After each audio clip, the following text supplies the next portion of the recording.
Once you finally finish recording and editing your video clips for social media, it feels like that should be the end of it, right? But it never is. You still have to write captions for those clips and then publish it to the 1 million social media channels that exist now. Does anybody else miss those days when you only had to worry about a single MySpace account? But that's not the reality we live in anymore, and you need to get your content to as many channels as possible. And Minvo makes this process easier by allowing you to schedule and publish your content as soon as you finish editing it. So let's see how scheduling works in Minvo. Once you've finished editing your video inside Minvo, you have a couple different options. So we're going to come up into the corner and click Export. Now we have Post to Social, SMS to Phone, and Download.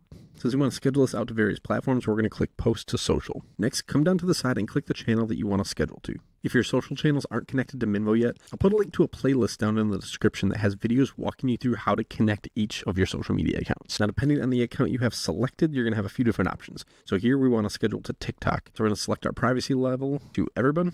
We're going to allow comments, we're going to say self, and then we can write the caption for this. Now we can write this caption ourselves, or we can let Minvo's AI do it for us. So we're going to come down and we're going to click caption.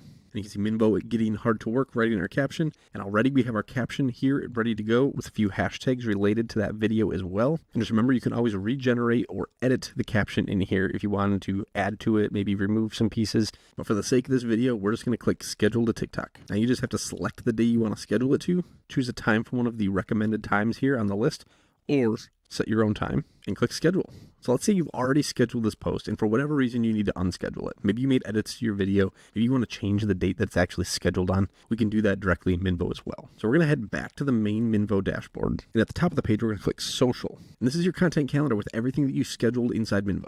To unschedule that TikTok that we just scheduled, we're going to come down and we're going to click on that post. We'll choose the 3 little dot icons and we can duplicate as a draft, go to the video itself, reschedule it, or unschedule. So we'll click unschedule. We get the message, do you really want to cancel? Yes, cancel the post. And now if we refresh the page, our post is no longer scheduled. If you found this video helpful, don't forget to hit like and subscribe to this channel for more Minvo tips.